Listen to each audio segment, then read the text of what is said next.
Hi, I'm Chris Rogers. I'm part of the SEND transformation rollout team. And what I'm going to do today for you is to go through a presentation of the launch of what has come to be known as the SEND Hub rollout model.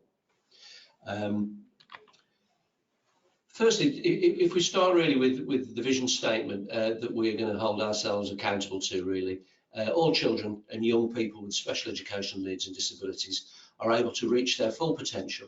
They receive right support at the right time with choice and control so that they can lead fulfilling lives in their local education setting, home and community. So I don't think really that there's anything in there that people would disagree with. Some desired outcomes, that more children with SEND are appropriately educated in local school and settings, and we'll explain really why that's so important. And that the need for specialist services is reduced and better focused because prevention is working. The needs of children and young people are met whilst balancing planning, affordability and sustainability. That those sort of children achieve well and are well prepared for adulthood. A bit of background quite quickly really. Why do we need to change? Well, in general across the county there are poor outcomes for children and young people with SEND. Going back over 2 years now, in March 2017, there was a 5-day scoping exercise which involved quite a lot of partners and really focused on the fact that exclusions are too high for children with SEND, that resourcing is not effective. There are a lot of complicated processes which inevitably seem to lead to delays and then inconsistencies in services. We were then treated to our outcomes from the Joint Local Area SEND Inspection, or the LAR as people have come to know it, and that wasn't particularly favourable. We are, like many areas, witnessing escalating costs and overspends that have to be managed, and managing parental expectations for their children, which is something that has shown quite considerable dissatisfaction across the county.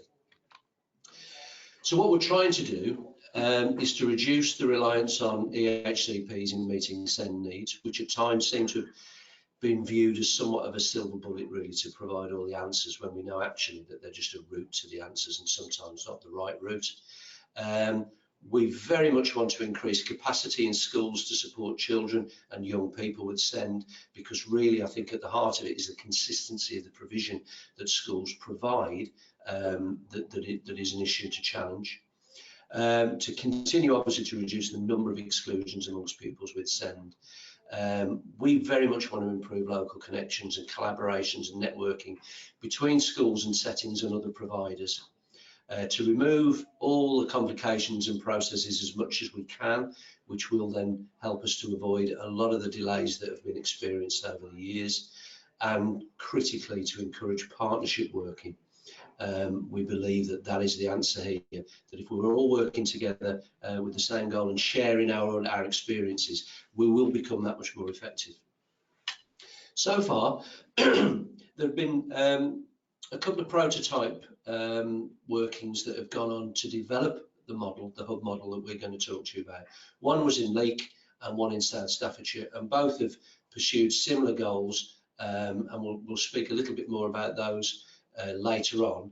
But the idea of those was very much to meet the needs of the children and young people locally in a timely manner, to manage that process in the local district, deriving the solutions from within the local district as often as we can, with all children on roll in our schools belonging to that prototype. Very, very important is that we have an ethos of inclusion and that everybody buys into that, and that we work together collaboratively to increase their opportunities. So really in summary, that's localising resources and expertise as much as we can, using and sharing resources as much as we can, reducing the need to access wider services so that they become more efficient and cost effective, and also in general always to bear in mind the principles of fair access for all students and children. At the heart of this, and this really is where you start to talk about claiming hearts and minds to follow this, because that's the best way to get everybody's buy-in, are our core principles of what we call the hub model. Early intervention, being critical. The sooner the children get support, the more effective that becomes. Very much taking time at hub level to understand what matters and what interventions and strategies have already been tried within the school.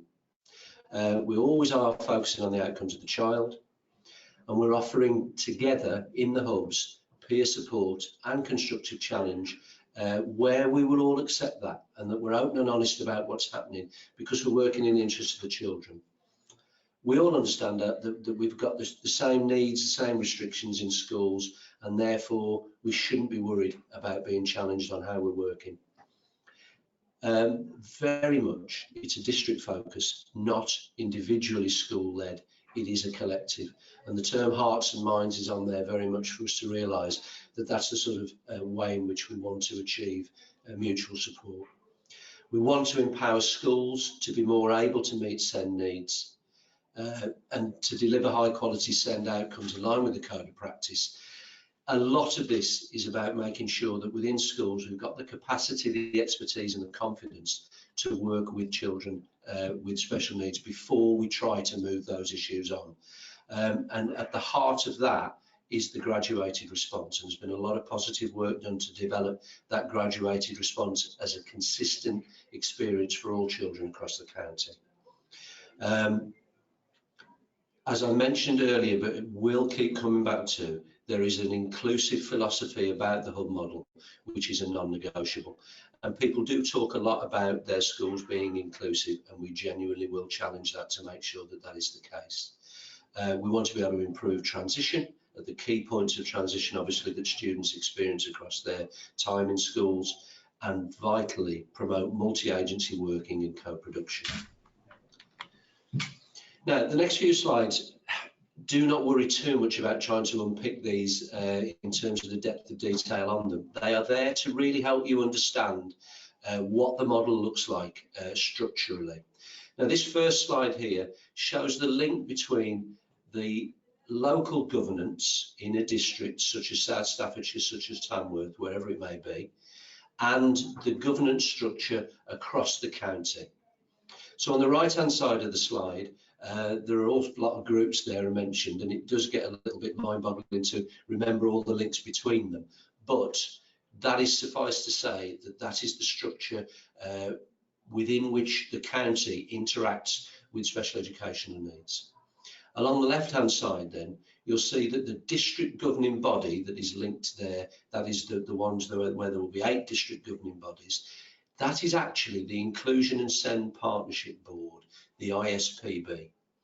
Then beneath that is a locality management group, and beneath that are the hubs for each district. So those salmon coloured boxes represent the structure within the district.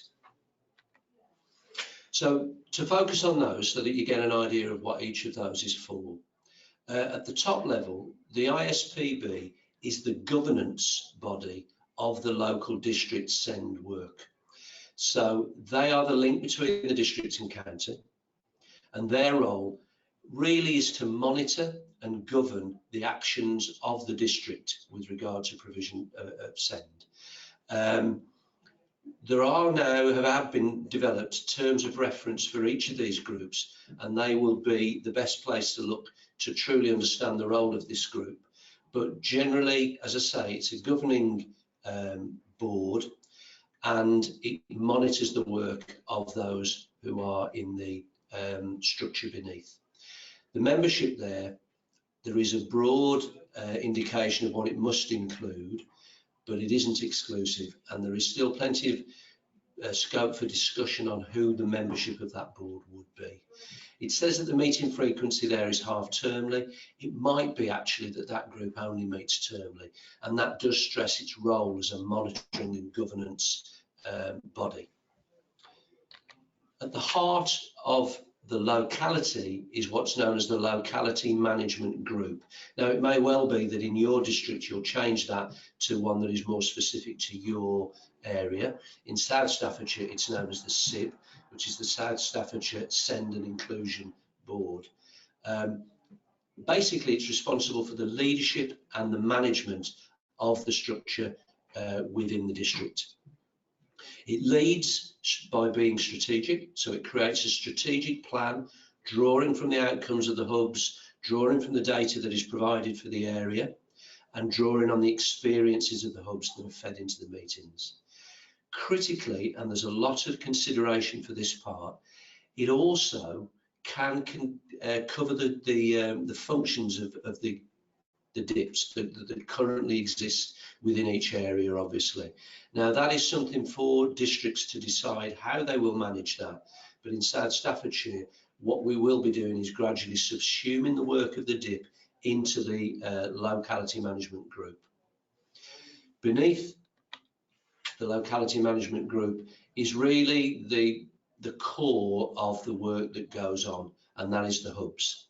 Now, in South Staffordshire, there are 4 hubs, and that is based upon the fact that it is a big geographical area. And those 4 hubs effectively replicate the pyramid structure that we had before, with secondary schools and a group of primary schools in each of those 4 hubs. The work of that is what we'll focus particularly on, and it is where we are looking at the true transformational nature of this model to provide support for children with SEND. So each hub receives school referrals, discusses individual cases, and works together on signposted appropriate agency support if that's needed, and manages the requests for support. Critically, and I can't stress this enough, one of the real diamonds, I think, in the whole operation is the provision of CPD. CPD really takes 2 very broad forms in the hubs. One is simply the fact that all schools and providers are sitting around the table discussing students and sharing ideas on how to manage the needs of those children within the school. And before any further referrals go on, those kind of approaches need to be practiced by the schools in order to try and meet the needs of the child in the school before any further referrals might take place. So you can imagine behaviour management, learning and teaching, all sorts of issues to do with curriculum might be considered there when thinking about how to improve provision for children with SEND. So it's a shared experience that leads to really high quality but probably quite informal CPD. But what we also do is gather data and information there on the needs of the area, the district rather, which then will probably lead to the provision of more formal CPD as well. So critically, the membership there is head teachers, possibly SENCOs and other members of leadership teams in schools. Also special school outreach, which is a critical part of the hub model. Behaviour support, education psychology support, and other families first support, those kind of groups. As I mentioned earlier, the number of hubs is entirely at the discretion of the district and will be decided by the locality management group, as is the frequency of the meetings. We in South Staffordshire meet half-termly. Again, quite a detailed slide here. We kept this in just to give a little pictorial summary then of the structure that we're dealing with. So the core operations are at hub level.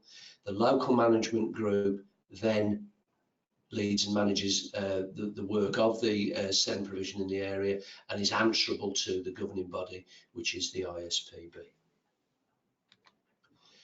This slide summarises what I've said there, really. I guess this is the experience that would be one child's example of being referred to the hub. So the referral will come from the school.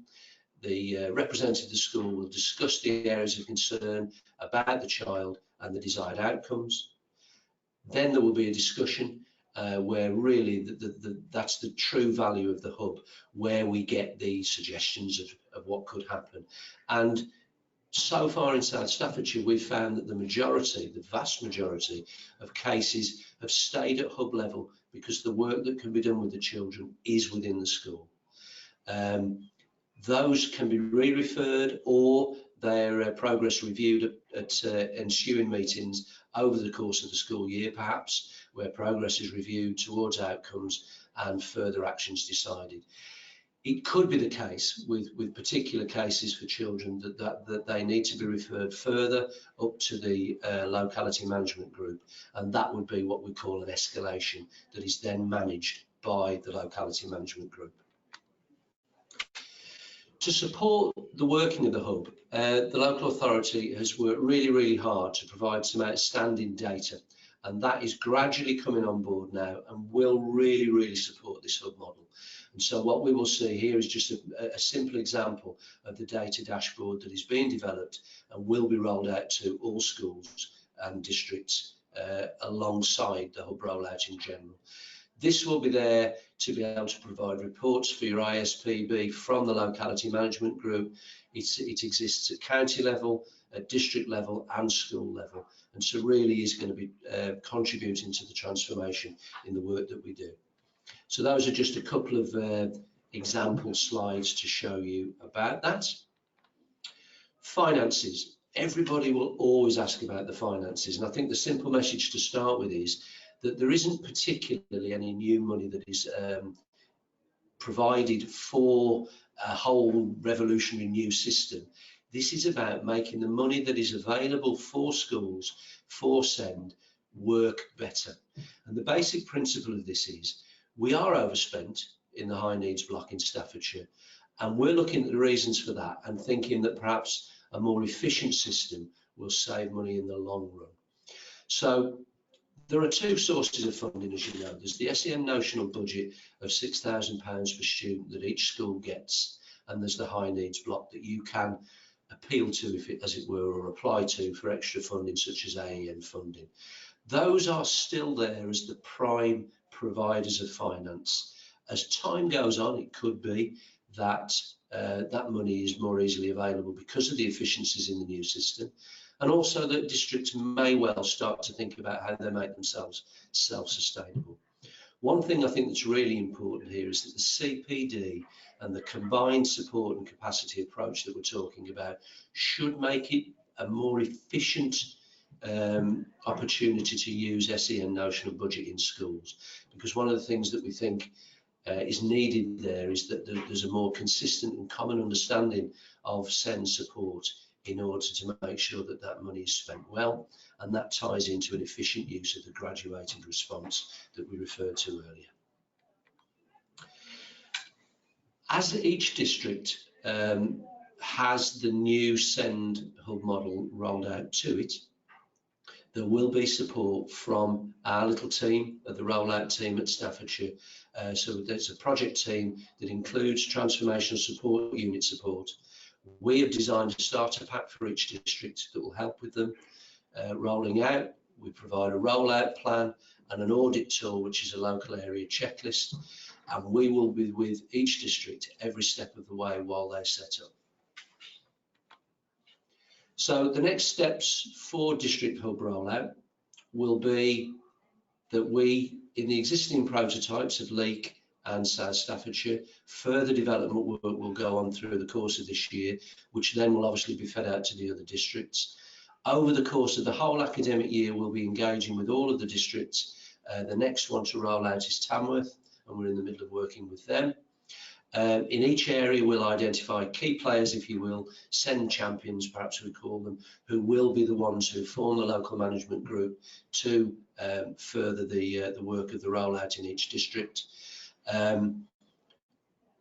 Each district, as I said, will be rolled out across the year. So Tamworth now, then it'll be Cannock, and then the other schools through the course of the year, not schools, only the districts. There will need to be work on membership nominations for the ISPB. We will agree the financial arrangements to support district models, because there is some rollout support finance for that. And gradually we need to clarify clearer roles for provision in early years, in post-16, and critically the co-production work that will go on with our social care partners and our health partners. And we will continue obviously to learn and evaluate in order to ensure that our strategic planning is effective as we move forward. So for each district, after they've had their launch, we are going to identify a fledgling and an initial locality management group. We'll agree the membership to that and to the ISPB above it. There'll then be work on looking at each district on what it does well and what local provision is like, who the key stakeholders are in the area, and understanding how this model fits into the key meetings that already exist, because what we do not want to do is add extra meetings for busy head teachers. It's about an efficient use of our time. The hub model needs designing in each area. As I said, in South Staffs there are 4 hubs, but that doesn't mean that there'll be 4 hubs everywhere. There might only be 1 in some areas, 2, maybe more. Critically though, the functional requirements, how you are going to make sure that the rollout works and that your district is effective, will need decisions on whether you will have coordinators, administrators, and how that will ultimately be financed. So then we'll move on to the actual setup of the hubs, communicate the model, and go live in each area. So, to further help, there have been a couple of short videos that have been made based on the work that's already gone on in South Staffordshire and in Leek, and those 2 videos are available on this slideshow, and you can just click on those for further viewing at your leisure. Thank you very much for listening, and I hope that's been helpful.